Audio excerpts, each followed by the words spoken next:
Congratulations. How are you feeling? Feeling pretty good right now. Was there anything about your opponent that surprised you? I know you weren't in there very long, but did you kind of anticipate that kind of a fight with him?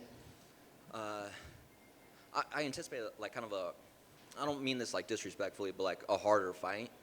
But it just proves I've trained really hard for this, and I deserve it, and you know I'm a top prospect in this division.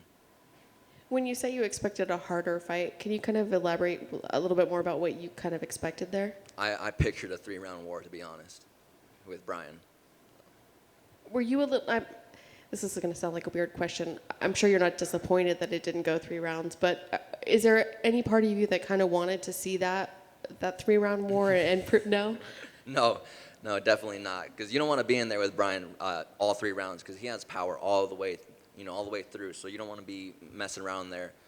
So I set my pace right away, and he just couldn't keep up with me. And you mentioned potentially wanting to fight one of the winners of the other fights on this card. Is there somebody out of that group that you would prefer to fight over? It's a toss-up between all of them. I really don't know who's going to win. So out of the winners, since we just fought on the same night, I'm sure we'd be ready around the same time, at least before the end of the year. So that's why I asked for one of those guys. Do you have a preference on when you fight again, or even maybe a venue now that they're going back out on the road? I think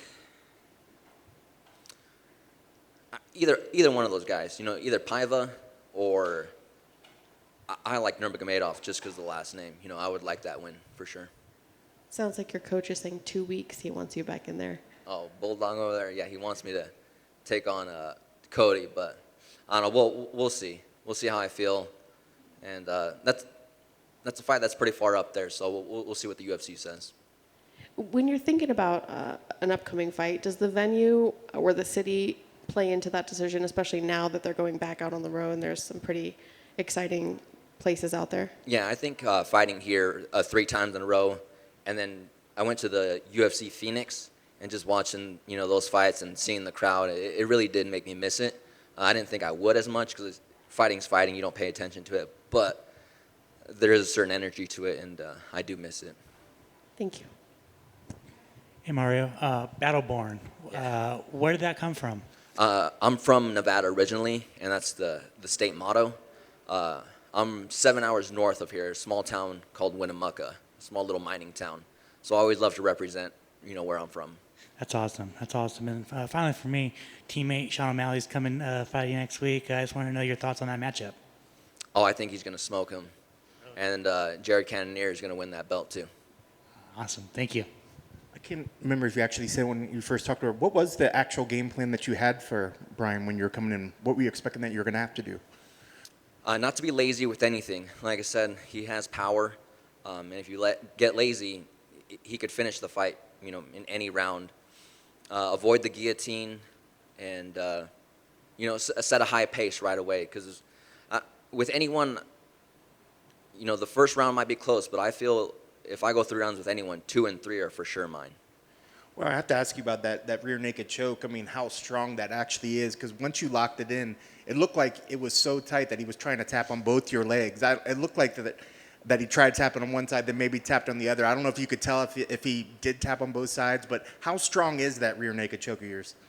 I guess pretty strong. I felt pretty bad that he was tapping, and that was Herb Dean's fault, So you could feel him on both sides trying to... I could see, underneath he was tapping my legs, and I was, looking up at Herb, and he didn't see it, and he tapped again. And I was like, man, Herb Dean, you need to jump on this quick, brother. Yeah, because that's one of those things, you don't want to let go because you want to make sure that the ref acknowledges it, but there's probably that side of you where you're like, man, I'm just doing damage that doesn't need to happen. Like I said, I felt bad, but I'm going to hold on to it until the ref stops it.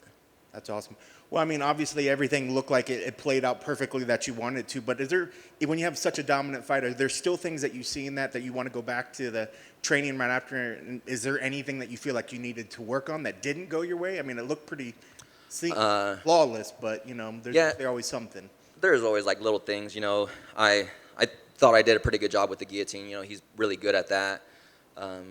He got me on the lips with that front kick because I was staying still and I wasn't supposed to.